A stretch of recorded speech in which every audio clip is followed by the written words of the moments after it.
Welcome to the Communicate Without Criticism course. You're going to get a ton of value packed into one short course. And this is a course that I created for couples or individuals who want to learn the best communication skills possible for creating connection in their relationships. And part of that is learning to communicate without criticism. This is very helpful to help us build connection and to help us communicate in a way that's more effective. Criticism creates disconnection in relationships, and many of us unfortunately learn to communicate in that way. So let's unravel that. And this course is going to cover every element you need to make requests and get what you want in relationships without criticism. I created this course and I just want to give credit where credit is due because I adapted most of the concepts in this course from a book and workshops by Dr. Marshall Rosenberg on work that he developed called nonviolent communication. So if you've ever wanted to learn nonviolent communication, this is a great place to start. But I've adapted this based on his work and everything else that I've learned in my education and my practice that I'll explain a little bit later.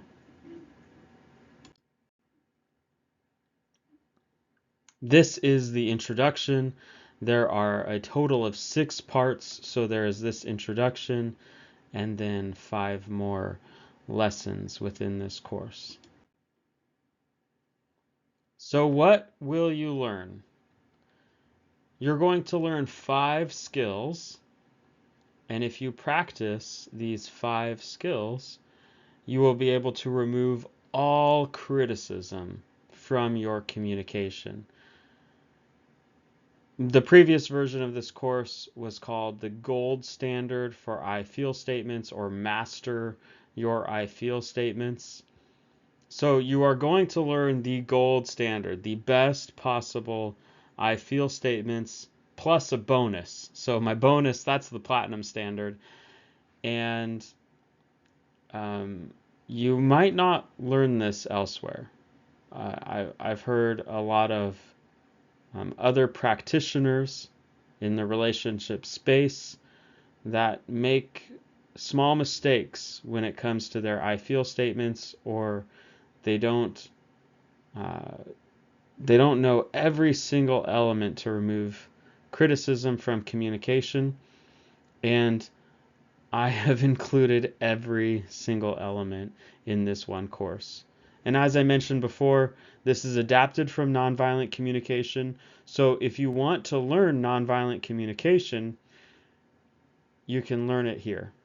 And this covers the portion of nonviolent communication that is for addressing conflict in your relationship, addressing disagreements, and making requests to get what you want in your relationship.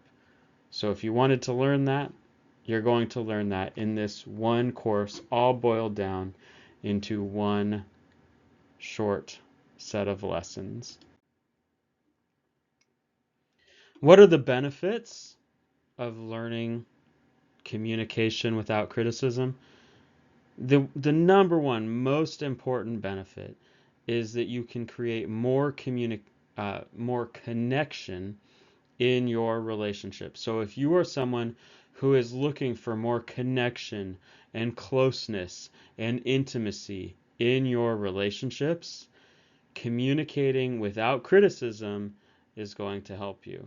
It's also going to help you navigate conflict, and conflict is a necessary part of long-term relationships. So this is going to help you there. A lot of my clients are in a situation where they are dealing with a partner who is defensive or avoidant, someone who cannot handle any criticism. They feel threatened very easily whenever You ask for something in the context of your romantic or intimate relationship, and they're at a place where they need to decide whether this relationship is something that can work long term or it's a relationship where they need to leave. And this course gives you the ability to learn, how can I make sure that I'm communicating in the best possible way, to communicate in a way that is loving, that is without criticism, so that I can ask my partner for what I need in this relationship to make it work without triggering them, without making them defensive, without causing them to shut down. And this course will tell you what you need so that you can communicate without criticism. If you've done your best to communicate without criticism and they are still becoming defensive or shutting down or avoiding the difficult communication, the difficult conversations, then you know you have done your part and they are not meeting you part way so that you can make the relationship work. So this is going to help you in that decision-making process. This is also going to help you if you want to master these skills. Now, to have a successful relationship, you do not need perfect communication. You do not need to master your communication skills. And many of my followers, many people who follow my content and appreciate my content or become my clients, are the types of people who want to make sure to master their own skills and to communicate in the best possible ways. So if that is you, then you'll have a chance to master your own skills. And if you're a practitioner and you want to know, how can I teach my clients the best possible communication skills? How can I get it all boiled down into one place so that I can teach it? Well, I'm happy to be able to provide that for you as well. Why should you listen to me? So, for those of you who don't know me, my name is Daniel Robertson. I am a certified relationship coach with a trauma-informed coaching certification from the Center for Healing. And I have over a decade of professional experience in conflict resolution. So my professional experience includes over a decade of practice as an attorney in litigation, mediation experience. I have been a professor of conflict resolution for a master's in business administration program. I have a master's degree in conflict resolution myself. I've been a professional mediator and I've been a professional corporate trainer. I have invested tens of thousands of dollars in my education and thousands of hours in education and courses and experience and practice in the skills that I'm teaching today. And what I love to do is I love to gain as much information as possible and boil it down to the essential lessons so that you can consume it in a very easy, digestible, succinct way without having to spend thousands of hours to get all the information that is packed into this one course. So I hope you see the value here. I hope you see that what I'm trying to provide you here and that you are able to extract that value from these lessons. Hopefully they come across in a concise way.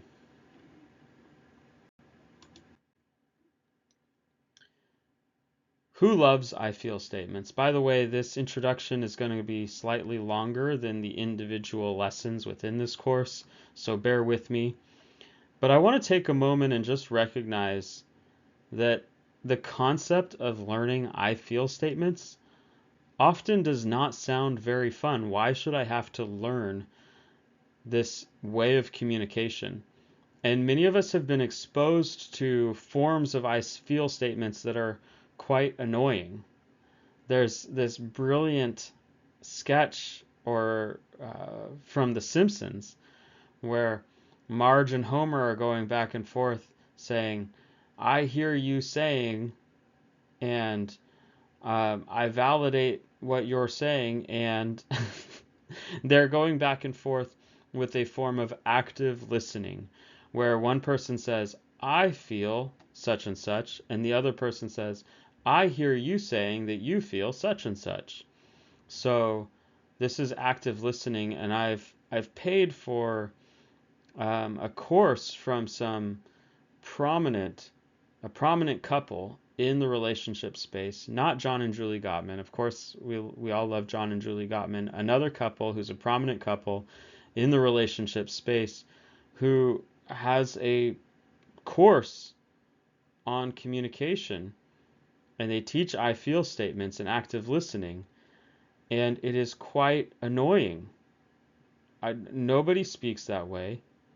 Nobody enjoys saying, I feel this, and I hear you saying, I feel this, in that active listening format. And frankly, I don't think it works. So if you feel annoyed by what you've learned about I feel statements in the past, I completely understand and relate. And that's not what we're going to do today.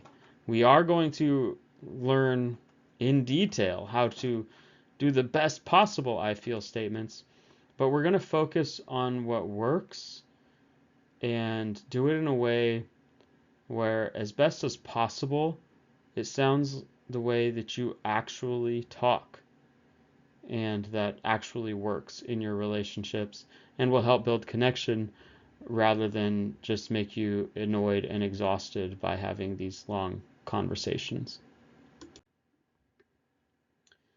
Caveat. Now, some of my clients are in situations where they invest tons and tons of effort, just like I have, reading the books and taking the courses and signing up for seminars to learn how to communicate in relationships. And it still does not make their relationship work. Why? Why? Well, I would just want to explain a caveat here that if you are the only one putting the effort in to make your relationship work, you may be experiencing codependency. I'm not going to necessarily define codependency for you here, but I like to think about relationships like rowing in a canoe. It takes two people to row in a canoe, and if only one person is rowing and the other person is just sitting there and letting you do all the work, you might be experiencing codependency. This is something for you to learn about. This is where you are prioritizing the other person's needs in the relationship and neglecting your own needs. You're putting them first, and your needs are not getting met. And they, by the way, are putting their needs first and neglecting yours. So this is a one-sided, unbalanced relationship that is called codependency. And if that is what's going on, then yeah, learning I feel statements can help you a little bit, but you should not be the only one doing all the work and putting in all the effort in the relationship. So I just want to make that clear. This doesn't work if your partner is narcissistic, if they are so self-absorbed and self-centered, and they are really just manipulating you and using you, and they see you as an object, they see you as supply, they see you as someone playing a role in their universe where the world revolves around them. And that is a narcissist, and narcissists do not operate by the normal rules of communication. So narcissists do not communicate properly in a good faith way. So this is not going to work to save your relationship with the narcissist. This is just going to cause you to put in more effort and to tiptoe around their needs in a relationship. Now, I just want to also mention, I also talk about the concept of emotional immaturity. So all narcissists are emotionally immature, but there are other emotionally immature people who are not narcissists. They're just emotionally immature, and they don't understand the concept of putting effort into a relationship and considering your needs as equal to their own. So if you're dealing with an emotionally immature person, this isn't going to work with them because they aren't putting the effort in. They don't understand how to consider your needs and your wants and your feelings. So if you're dealing with an emotionally immature person, they might not be a narcissist, but if they're emotionally immature, they're not going to meet you at your level. So this isn't going to work. If there is a lack of good faith, this is the bottom line. If there is a lack of good faith participation, then this isn't going to work for a long-term, fulfilling relationship for you. So I hope that makes sense. You need to you need to have good faith. You need to have both people contributing, making a good faith effort, meaning that both people are trying. Both people are trying to communicate. Both people are trying to consider each other's needs and trying to find solutions. And both people are self-aware enough to say, maybe I'm getting defensive. Maybe I'm contributing to any miscommunications or conflict that are happening. You need to have some good faith on both sides in order for a relationship to work. And if it is lacking, if good faith is lacking, where one person is not considering how they could be contributing or not considering your feelings or needs in a relationship, then this is not going to be working. So, what is the goal for communication in your relationship? We are focusing here on how can we master communication? How can we communicate without criticism? What are we trying to accomplish by communicating effectively in our relationships? Well, if you just walk around the world and experience the way people communicate, most people communicate in a way that is intended to get their point across. Most people, when they communicate, are focused on getting their point across and being understood. We are working on communicating in a way that cultivates connection, and we seek mutual understanding. See, seeking mutual understanding, this is part of having good faith participation in a relationship. We're working on having a relationship which involves two people, so we are both going to try to understand one another. And we want to cultivate connection. Connection is more important than being understood, but understanding is going to happen as a byproduct because both people are putting in effort. So, what are we going to work on today? We're going to work on mastering our I feel statements. And I'm going to explain why we're mastering our I feel statements. This is not about the specific words that we use. This is about learning to communicate in a vulnerable way, learning to communicate in a way that expresses our inner world. You cannot have connection without expressing or being willing to reveal your inner world in an open and honest way. And we need to do that with safe people, not with unsafe people, but you cannot cultivate closeness and connection without revealing our inner world. And we want to do that in a way that doesn't involve criticism. So how do we do a well-formulated I feel statement? This is one way to put an I feel statement. We're going to work on putting this into words that sound like a normal and natural way to communicate. But since we are learning, at first it might sound a little bit unnatural when you put it in these words. We're practicing. We're starting here. This is a starting point. And once you learn this, it will come out in a more natural way over time. But basically, a well-formulated I feel statement says, when an observable behavior, when you say these words. I feel a feeling like happy, sad, angry. Although I know you never intended for me to feel this way, if it's something that's not a nice feeling, I feel this way because I need, or I have a basic human need for love, respect, whatever it is. And then we make a request. Will you please? And we make a request. This is a well-formulated I feel statement. Notice there's no criticism in that statement. Notice there are 5 parts. So this is going to be the 5 lessons that we cover after this introduction. When observable behavior. I'm going to explain what that means.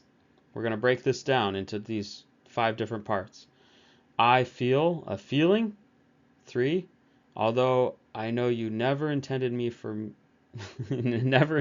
me to feel this way. And I feel this way because I have a basic need. I need something. I have a basic human need. Number 5, will you please? And then you put in your request. Okay, and there's a bonus connected with number 5. The bonus is also a way to improve your communication.